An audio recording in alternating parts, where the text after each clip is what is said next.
everyone. Good afternoon. Nice to see everyone. My name is Lisa Chapman. I'm the Director of Public Policy with Michigan Coalition Against Homelessness. And welcome to the Legislative Action Committee call for April. How did it get to be April already? Time is flying. So nice to see everyone. We're going to launch into it. We have some great information to share. Not all good, but that's what we're living with right now, but we will tell you what we know and hopefully have some time at the end for some great questions and conversation and hearing from you about what's going on in your community. So Caitlin, if you don't mind, next slide, please. Here's our mission. So we are hoping to improve our systems, our safety net systems and homeless response systems in a way that supports communities and leaves no one behind. Next slide, please. So today we do not have a special guest speaker. We have all of us, but we hopefully will have time to talk amongst ourselves. We will be doing federal updates. Eric is going to handle that.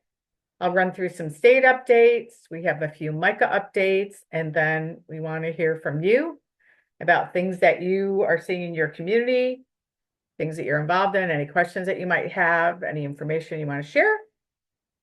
And then we will conclude. So now, Eric, Huffnagel, to you. Hello, everybody. How is the sound here? Do I have much background noise or am I okay? Little background noise. Okay, I'll try to adjust Talk that a loud. little bit. All right. Well, hello, everybody. And as Lisa was indicating, we want to share some news, and it might not all be good news, but it is the current news. So I've got a lot of ground to cover here.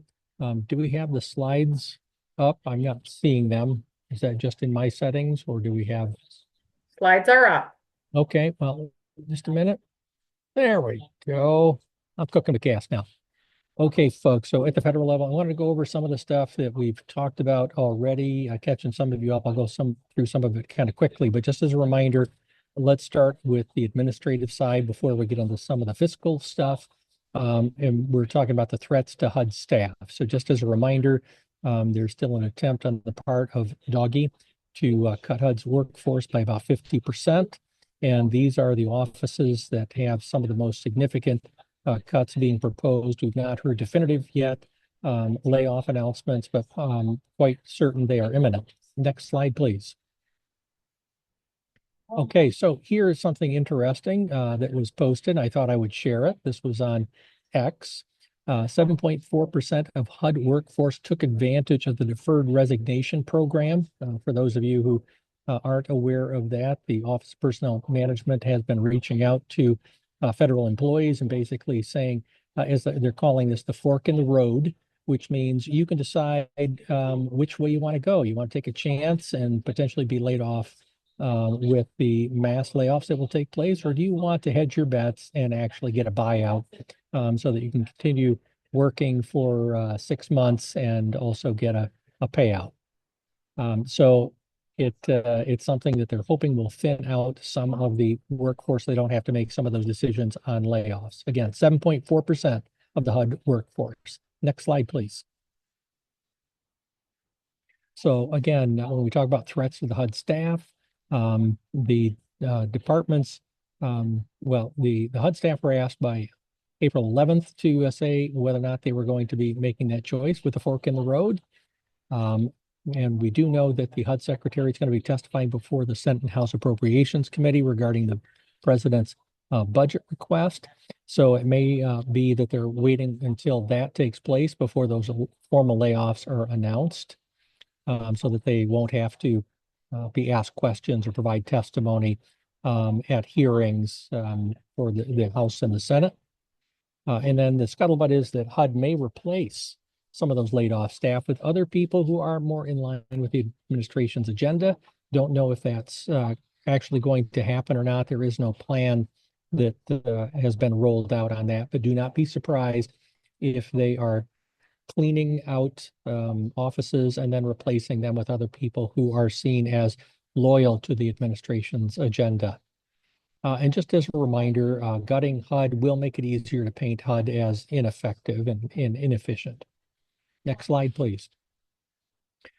So I'm not going to go into all of this, but just to think in terms of what are those HUD staff roles and how are they vital to the work that's being done. So here's a list of some things, thinking in terms of what value the HUD staff are bringing. So this may help you when you're looking for how to describe the impacts of the HUD cuts when you're talking with people in your community or with your elected officials. Next slide, please. Okay, some of the effects, vital services that are operated through HUD. Again, just thinking in terms of what are we sharing with folks to describe the work that's being done by HUD staff. They're not just simply people who are pushing paper in ivory towers. The work they're doing actually has practical implications on the work that's being done in communities throughout the country. Next slide, please. Okay, and beyond HUD, I just wanted to touch base on some things that we're seeing now that are more concrete, but there are some staffing cuts and office closures that have been proposed for the Federal Housing Finance Agency. Just wanted to remind you that that is a regulatory body that was put in place back in the 90s, and that, again, is going to have staffing cuts and office closures. The Department of Health and Human Services already has put out a number of layoff notices, which you may have heard of already. And I wanted to point out specifically LIHEAP, because that is something, not only funding, but support staff within HUD that are being affected by this. And the LIHEAP, of course, are the resources that are made available to help those who may not be able to pay their utility bills. Thankfully, this is happening now, and it didn't happen in January, which would have been the peak season for those resources to be necessary to help people to sustain their utilities. Just wanted to point out that in the state of Michigan, I've heard of 3 regional Head Start program offices that have closed. So we're seeing some of that effect right now, not fully, but we're seeing piecemeal some of those implications of not only the federal staffing cuts, but also the funding cuts as they impact our state. Next slide. Thank you. So it's a new day at HUD. I just thought I would share this for those of you who haven't gone to the HUD website recently. This is on the main page. This is the landing page when you go to HUD. It's a beautiful, idyllic shot that helps give us inspiration that now Secretary Scott Turner has decided that God has blessed us with this great nation. Together we can increase self-sufficiency and empower Americans to climb the economic ladder toward a brighter future. Not sure that is in line exactly with what HUD's mission is and the work that it's been doing, but that is what Secretary Scott Turner is now saying the most important thing for us to keep in mind and to be reassured. So next slide, please. Sorry for the diversion there. Other administrative actions being taken that I wanted to point out. We touched on some of these things in previous meetings and what we had anticipated and some of the things that were already taking place, but the affirmatively furthering fair housing and the equal access rule have been adversely impacted. So HUD had sent the affirmatively furthering fair housing interim rule and proposed revisions to the equal access rule to the Office of Information and Regulatory Affairs on February 12th. Secretary Turner has now instructed HUD to stop enforcing the equal access rule through a memo that he did send to staff. Next slide, please. All right, attacks on immigrant families. NLIHC, who is our partner, is anticipating the eventual release of HUD's proposed mixed status rule. So that rule was released towards the end of the first Trump term, but it wasn't published thanks to advocacy efforts across the country and pushing back on it. We believe that that is going to come back and that there may not be enough pushback because of the chaos that's going on. This may be seen as just small fry with respect to legislators in trying to make sure that that doesn't get put in place. So we will see, but I'm anticipating that that will come through and it will be implemented. Next slide, please. So let's jump into the federal budget now that I've got you all excited and happy and ready to hear some more good news. So the federal budget, as you know, has been something that we have seen Congress working on. They were spending quite a bit of time looking at the federal fiscal year 25 budget. And as I reported in the last meeting, that's a continuing resolution that runs through the end of the year. And so then they moved on to the fiscal year 26 budget. So an executive budget proposal will come from the executive office, which lays out what the president is interested in as far as the level of funding for different departments. That's not come out yet. It's anticipated that will come out in late April or early May, maybe a little on the earlier side. But already there's talk about that having some very unfavorable top line funding numbers in it. What we saw in the first 4 years of the Trump administration, when we looked at those executive budget proposals, there were between 12 and 18% cuts being proposed in each of those 4 years for the annual HUD budget.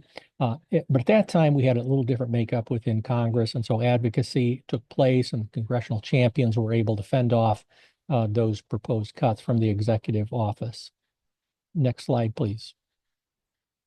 Okay, so let's talk about reconciliation. This is a maneuver that we need to be aware of, that the House and Senate have both passed their budget resolutions. And those budget resolutions basically are putting a roadmap together and saying, okay, this is what we are thinking we want to be funding. And so both have put together their own resolutions outlining the provisions of a reconciliation package. So they need to work something out between them. Latest information for you is that the Senate actually has moved forward with another budget resolution. They had a late night vote. It passed 51-48, slimmest of margins, of course, along party lines. So just a reminder, reconciliation is a process that allows things to be sped up. And what it does is it makes it easier for things to pass. So as I've indicated here, it limits the amount of debate time and it suspends that Senate filibuster rule. And the filibuster rule requires that the Senate have 60 votes to take action as opposed to just a simple majority of 51 votes. And it limits the provisions that can be included into the budgets themselves. So that will make it easier, make it more difficult to be pushing back on it if indeed that is in place. The Senate over the years has been one of those, I guess, safety areas. So when we think in terms of the House putting through legislation, the Senate has typically been more conservative and has provided an opportunity to push back on some things that the House may move on relatively quickly and recklessly on. The Senate does not seem to have that same makeup going forward. So there are questions about this. Next slide, please.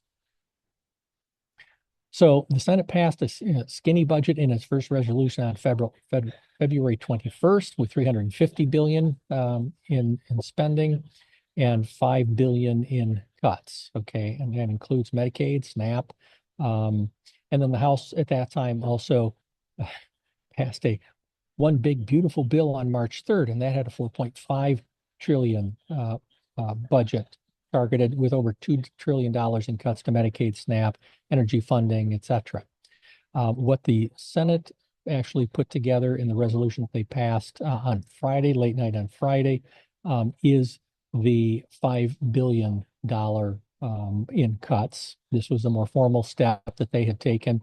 The House then is targeting the 4.5 trillion. So the good news is that the House and the Senate are not aligned in what their targets are. If there is any good news here, that is meaning that the House may be pushing back on the Senate, and there may be an opportunity to slow things down here because it will not be necessarily easy for the House to come up with a number that's going to match the Senate's numbers. Next slide, please. Okay, so what's going on now? Well, the House and Senate have to come to an agreement, the same budget resolution. As I said, the Senate put something together that's going to the House for their consideration. And you can see here, I put this together, this slide together before the Senate had actually formalized this action. But that's the blueprint budget that they passed. And wheels turn even if the formal action is not taken. So you can assume that the committees in both chambers had already started drafting budgets for their departments. So plan on the fight to be undertaken. This is the opportunity for us, though, where we can still communicate to both the House and the Senate about the importance of funding and the impacts of the loss of funding, et cetera. So don't give up hope on that. Next slide, please. So I just wanted to touch base on where we as MICA have been in action. And so let's go to the next slide. I did want to talk about the fact that we attended the National Low Income Housing Coalition's Housing Forum, and we participated in the annual Capitol Hill Day event that they host that coincides with that. And so Lisa and I co-captained with a couple of staff members from the Community Economic Development Authority of Michigan. Thank you to Amy. Also give her a shout out. She was on hand and joined in on the meetings. And we had, I think, a total of 8 people that went on visits. And all of the Michigan delegation minus one and both senators did have scheduled visits that took place. Just wanted to touch on kind of a takeaway from it that there were some mixed responses. And I think, and Lisa, you can chime in here, but some of the Republicans were kind of dug in, as we found, in their support for what Doggy is doing, but others are a little bit more tempered and non-committal about pushing back on it, who may not fully agree with what's happening, but are using this as an opportunity to say, well, but give it a chance, or we don't know enough to be able to comment or to push back on what the administration is doing. But I think there was consistency across most offices that they don't have any more information than anybody else does, that they're speculative, and we may know more than they do at times based on some of the connections we have within HUD. Lisa, why don't you toss in, you're nodding your head and you took your mute off. So is there something else you're going to add? Well, I kind of want to agree. I mean, I think that mostly the staffer, we met with all staffers, didn't have, you don't know what's true and what's not yet. So they were as concerned as we were, I think, yeah, in terms of action, and it was just really hard to gauge, but I think everybody has the same level of just a lot of chaos going on, and not knowing what information is actually going to come to fruition or not. But it was kind of chaotic feeling in DC. Yeah, and I will mention that the tack that we had taken was talking about the human impact and the people that are served through the resources made available through the federal government, whether it be HUD or whether it be Medicaid, et cetera. But also we talked about the economic impact on it, the law of unintended consequences that I believe that the House members on the right side of the aisle acknowledged as a concern. When we think in terms of the loss of rental supports going into communities, then that impacts landlords.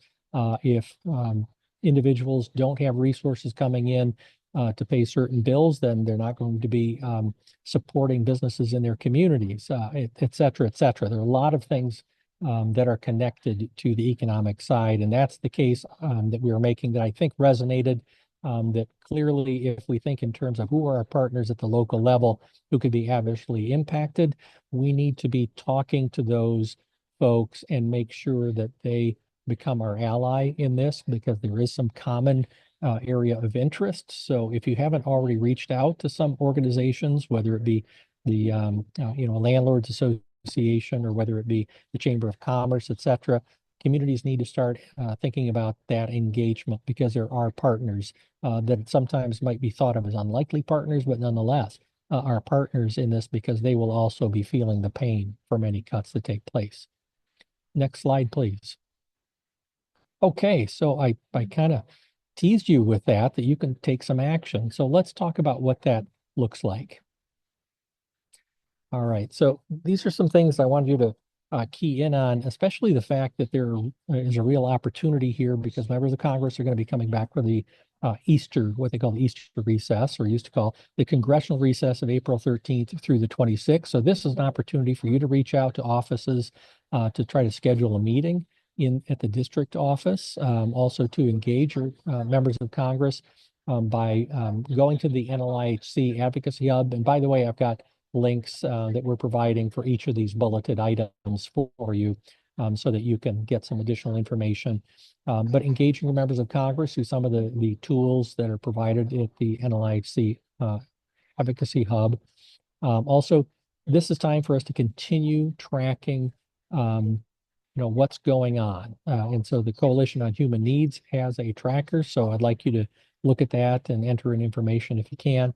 And there are resources on connection between health and housing from Opportunity Starts at Home campaign through the NLIHC. And I'd like you to think in terms of that as you're broadening your collaboration and the other sectors that you may work with. It's an opportunity in particular here to be talking about the impact on the people that you're serving with respect to loss of funding for some of the healthcare services that are provided, et cetera, et cetera. So broaden the base that you have and engage as much as you can. But certainly the members of Congress, if they're going to be back in district, this is where you need to make the impact. Invite them to a meeting at your location to bring in individuals who can talk about the impact of those cuts, the proposed cuts, as to how it impacts their lives. They need to hear from people in the district, and they need to hear the stories of how it's impacting people in the district. Next slide, please. Okay, well, I've wrapped it up there. I'm going to stop for a second because I went through it really quickly as I typically do, and I'm sorry for doing that. I knew it was a lot to cover, and I wanted to be as succinct as possible. Let me just see if there are any questions that anybody has that's in the chat. I know people were reacting to the information. Yeah. But I don't, and people can feel free to post something now or have any, if you want to raise your hand. And of course, yes, we will follow up with all the links and all the slides and everything in the recording. But anyone have any questions for Eric about current status of federal or the information he shared?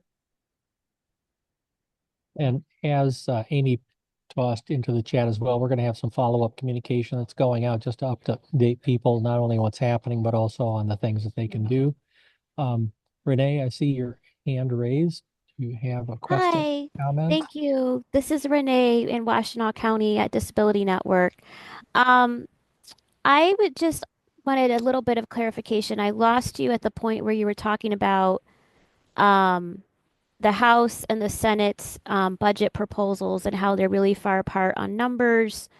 So I'm unclear about the timeline. So how does that relate to the executive's proposed budget?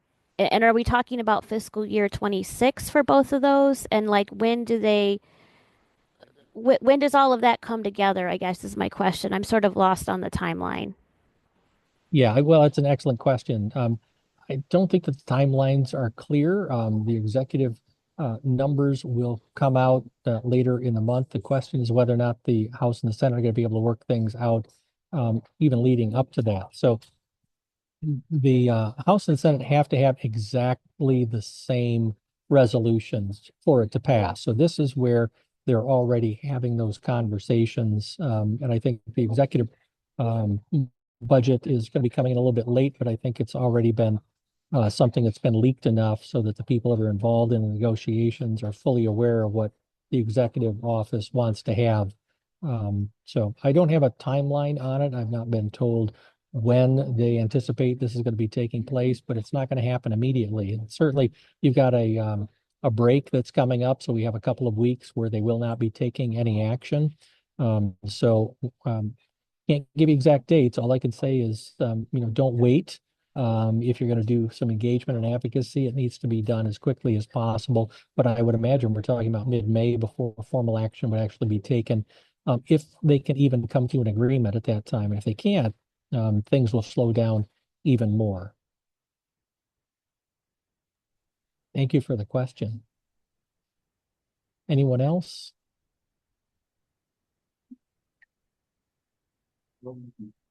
Okay, well, that said, feel free to reach out at any time if you think of any other questions. Again, we'll be putting updates out as we move forward. in the weeks ahead. And I'm going to turn it over to Lisa to talk about some stuff that may not be as exciting or surpassing in enthusiasm, but it's the state updates and it's good stuff happening compared to what we're seeing at the federal level. Thanks, Eric. And thanks to all of you for being here. I know this is really tough information. This is, right now, the best information that we have, but, changes day by day and sometimes more quickly than that. But I think I applaud you all for being here and trying to keep up with everything because it is hard. And I know sometimes my tendency is to just like, I don't want to hear any more bad news, but it's important that we know and also take action. So thank you again. On the state side, we have a new legislative session that started in January. We have a few bills that have been introduced right now. Not that many have been passed. Only 2 have been passed thus far. So I've seen things that kind of indicate that this is a slower, take up for this session, but we're happy to see that Senator Anthony reintroduced her tenant empowerment bills. Rep. Devendorf introduced the Homeless Bill of Rights again. It's a little revised and it has a new number, of course, this year for 197. And then there's also been a bill to expand access to identification and allow Michiganders to get either a driver's license or a state ID, regardless of their immigration or documentation status. And these have both been assigned to the Government Ops Committee, where good bills go to die, unfortunately, generally, as well as the Rep. Reagan's repeal of our statewide rent control preemption, which I don't expect will see the light of day because we have a mixed legislature now. The House is Republican controlled and the Senate is still democratically controlled. So the sentiment is that unfortunately not a lot, unless it's super bipartisan, will get done. All right. On the good side, we have an opportunity. If you feel like you want to take action, we have the place for you. Next week already, we are hosting our 9th annual Advocacy Day, Homelessness Advocacy Day at the Capitol on April 16th. It's a Wednesday. We will once again be at Lansing Community College, which is a really great location. It's about a 3-block walk from the office buildings in the Capitol. Most of your legislators who have signed up for visits are in the 2 office buildings, the House and the Senate. We have over 57 visits, right, Caitlin, set up right now. Caitlin's been doing all the hard work of requesting those visits. And we have, I think, over 130 people. 150 people registered. Thank you, Amy. That's the update for today. So we're really excited. So, we want to just really thank you all for participating. And I think, from what I've heard so far, and you'll hear more next week, but our state legislators are very concerned about the potential federal cuts and are looking for ways, along with our state partners, for how the state can potentially step in and blunt some of the effect of these cuts. So it's a great time to advocate. It's also the start of a new session, so there's no better time. Next slide, please. I did also want to say that we have bus passes this year. CATA is one of our sponsors, and we have free bus passes for people that don't want to walk between the buildings. And Lisa, I'm sorry to interrupt you. This is Amy. I also want to add, I just find it a great collective space to be together during this difficult time with like-minded people and to provide each other support when it can feel so dismal, in addition to the actual legislative visits. Thank you. So I was just going to say, thank you for adding that. We do have opportunities for networking with folks. You won't be on visits all day long. You'll probably have a couple. The other thing I do need to say is that you may not meet with your legislator. We have been asking them multiple times to sign up for a visit. We don't have, there's what did I say last time? My math was off. 148 legislators, and we have, 57. So we have, not even half, but people are busy or, they're just not interested in meeting with us, but we are doing everything we can to get those visits. You may meet with a staffer, or you may meet with, the legislator themselves, or you may have to meet with someone else who's not in your district, or you're not from their district. But it will be a great time to network with folks. We have some of our HMIS team who will be on hand to show you how to download some of your data. So it will be a great time. And we have fabulous speakers. We have Representative Christian Grant, who, thank you, Lauren, our intern, fabulous intern Lauren got her. She's a member of her district. She was the former chair last session of the housing subcommittee in the House, which is no longer a committee. But she is a great advocate. She's worked in the real estate industry as well, and she'll be one of our speakers. Go to the next slide, please. And thanks to Caitlin, she got her professor, Dr. Melissa Villarreal, who is a professor of social work at Grand Valley, and she's also a person with lived experience. She's an immigrant, and her family came to this country and did not have a place to live. So she will talk about her personal experiences as well. And then our third fabulous speaker is Melvina Fant Jones, who is the CEO and founder of WHEAT, which is Women Healing. I always get this mixed up. Women Healing something. Oh gosh, I'll get it for you. I just wrote it down. Sorry. I'll get it and put it in the chat. She's a great speaker. She's on the Macomb COC board. Thank you, Cecilia. She's been a paralegal in all different kinds of law. She's a Pentecostal minister. She's a person with lived experience, and she's also a champion of survivors of domestic violence, sexual assault, trafficking, and homelessness. So she will be a speaker not to miss as well. So we have a great lineup.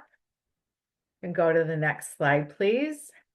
And then just some highlights. Of course, we mentioned CATA, our sponsor with free bus passes. We also will send out prep. We did prep sessions, webinars last week. We will send out those links if you missed them. Thank you. Women Healing Eternally and Transforming is WHEAT. Thank you. I just can't keep that in my brain. You'll hear from the fabulous speakers. We're going to have some delicious food, opportunities for networking, and just, I find it really energizing. It's really kind of cool and fun. We do have talking points. I just finished it today, so we will send those out. Our talking points for what we are advocating for, as well as a couple kind of guidance pieces for you. Some local information that you might want to grab this week while you're preparing to think about, what you want to talk about in your meeting and things that are going on in your community. So this is super important information that legislators love to hear about, homelessness and your housing inventory and challenges that you're seeing in your community. So this will be a great day. Next slide, please. And I've also ordered good weather. I say that every year. Also, I wanted to pass along that our friends at the Department of Health and Human Services at the state are having their appropriations hearing for their particular department budget. It is Tuesday, April 22nd at 12 noon in Lansing. If you can't get there in person, you can provide a card of support. The clerk is Sydney Brown, and their email is right there. You can provide information on homelessness, what's going on with sheltering, the housing supply, any challenges that you have, any information, and you can either support or oppose their budget. They do have some resources for sheltering. The ESP program is in their budget, along with other things. They have a huge budget because Medicaid is also part of their budget.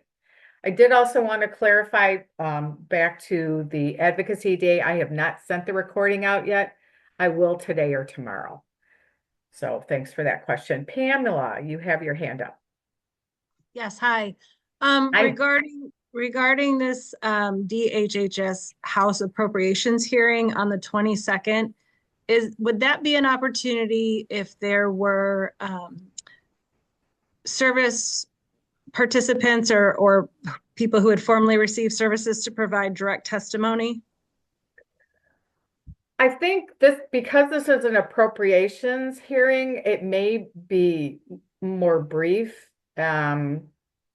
And I don't know if that's an opportunity. I mean, you could say, we support this and that, but you could check with the clerk to see what kind of time frame they're looking at, and will they accept testimony from, a broad range of people, or would they suggest, submitting that in writing? So I would ask the clerk. Okay. But my understanding is that our DHHS partners would love to have the room packed. So if you can come in person, otherwise cards of support are really important too, because they read them at the end.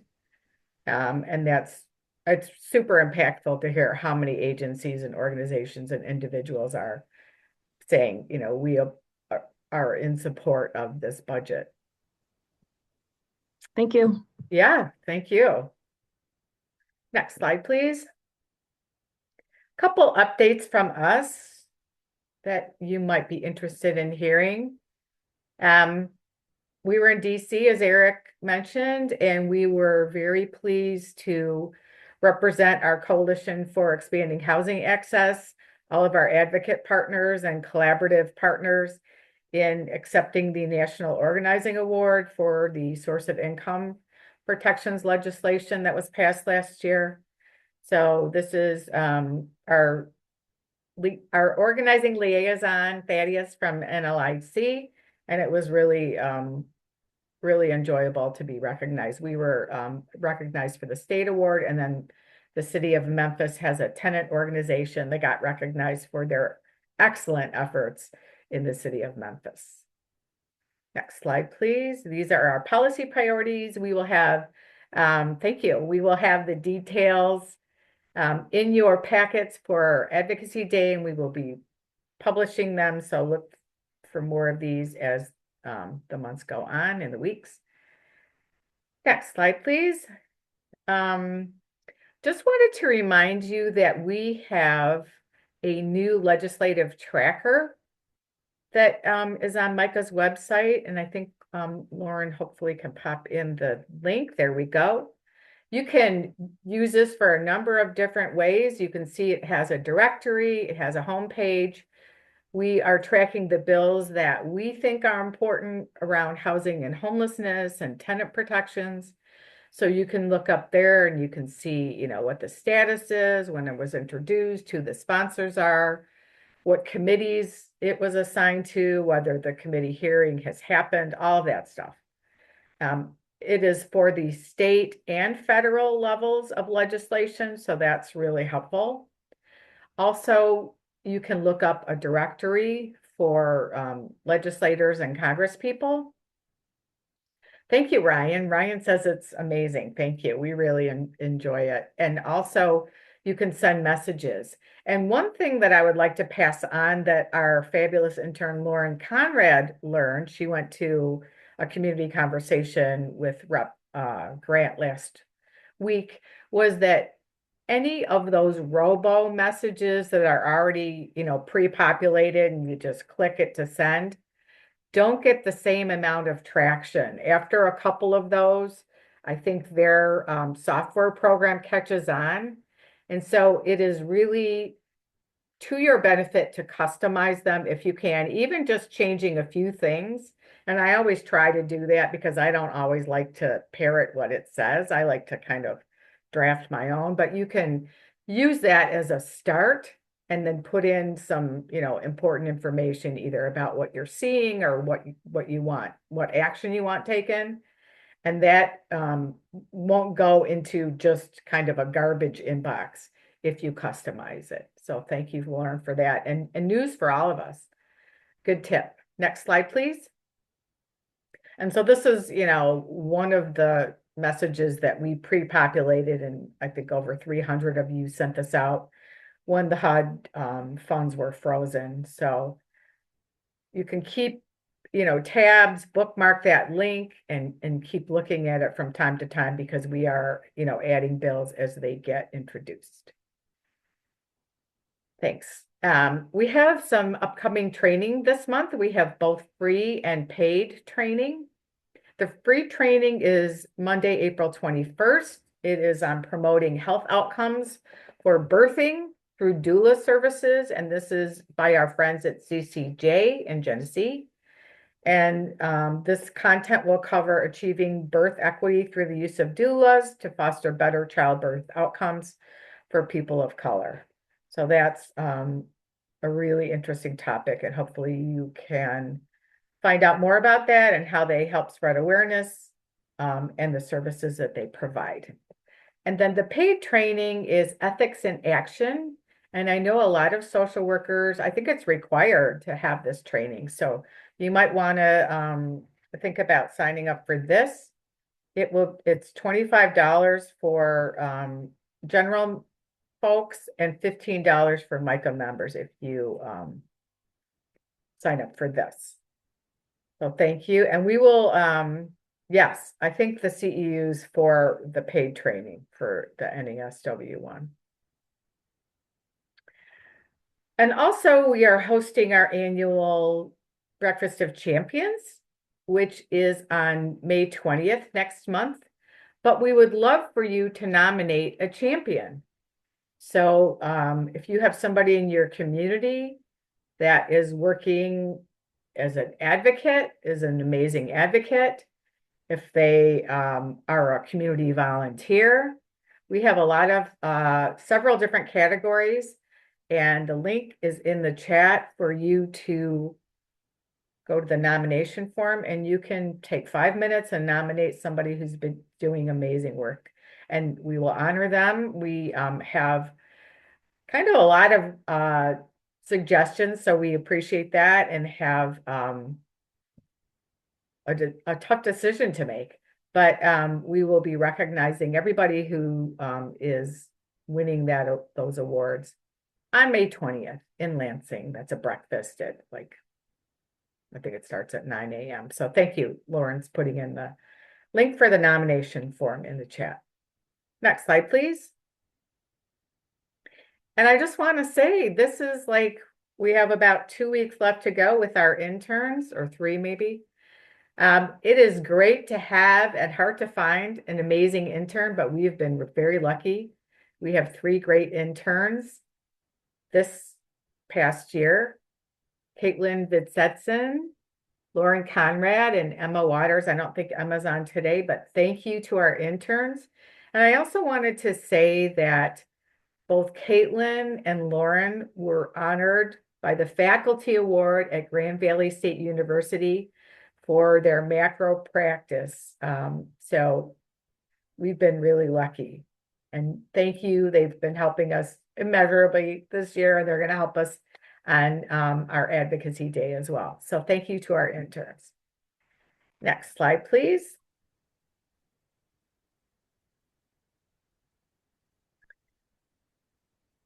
Thanks. And so just want to let you know that my job is going to be posted this week. It's the Director of Public Policy. I am going to be stepping down at the end of June and retiring.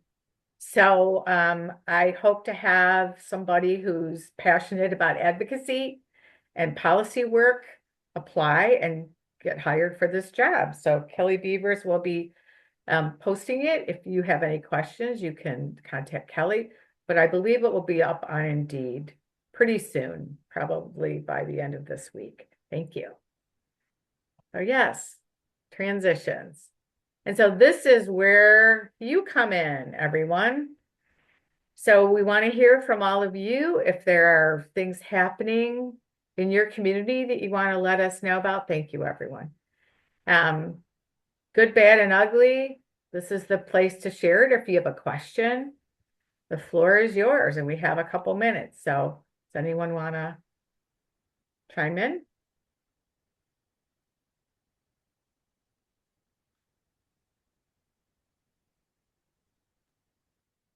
This is Renee again with Disability Network.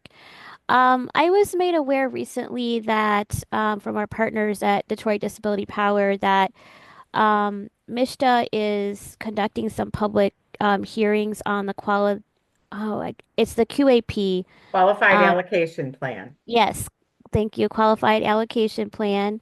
And I just wanted to make people aware of that. There's a couple of virtual meetings as well as an in-person one. Mainly what we're concerned with is kind of a ways that the QAP can be improved surrounding requirements around accessible units. So this is how LIHTC properties, I guess, get approved and funded. And I think this is something people really need to be aware of as our population ages. Um, and as we're seeing more and more folks with impairments, um, that there's just really a lack of availability of fully accessible housing. So I just wanted to make people aware of that. And DDP is working on a letter um, to send to them with specific recommendations. So I just wanted to give that update. Yeah, great, Renee. Thank you so much for reminding me. I am remiss in not making a slide for that. Yes. It's so important to weigh in on this. It's a really great resource. It's a scarce resource. Tax credits pay for about half of a development. And so it's great money. It tends to be, you have to have a couple layers, but permanent supportive housing, a lot of it is created with tax credit funding as well as other funding. And we would like to see more of it dedicated to really low income folks who have a really tough time affording housing. So this is a chance. They redo the qualified allocation plan, which determines how the funding is going to be spent and what priorities are allocated funding, set asides, and things like that. On the 14th, 15th, and 16th in Lansing. The 14th and 16th are virtual, and the 15th is in person. We are also putting together comments, and a lot of entities do. So it's a really important thing to pay attention to. So thank you so much. And Jennifer McNeely posted a link in the chat, so appreciate you for that. Anyone else have anything you want to weigh in on or share? This is Amy, the communications director. There were a lot of links in the chat, and I know as a meeting attendee, it's hard to both listen and then click on everything, and then you have 30 tabs open at the top. So I did put one of the last links from us as how to sign up for our newsletter if you currently don't. That will get you all this information, both in terms of action alerts to take specific legislative action, and then Lauren's just wrap up of this entire meeting with the slides, the video, and some of those same links as well. And then there's a separate training newsletter for free and paid training that we try to send things out at a minimal. But if you're not currently getting those, just scroll back up and that link is there for the newsletter to ensure you get it. Thank you. Thanks, Amy. Appreciate Yeah, it. I'd also like to jump in here as well. And I wanted to just take an opportunity to thank everyone and congratulate everybody who was involved in the award being granted by NLIHC for the work that has been led by Lisa, but certainly, as she's acknowledged, there are a lot of people who've been involved with the coalition, and it's been worked on for many years.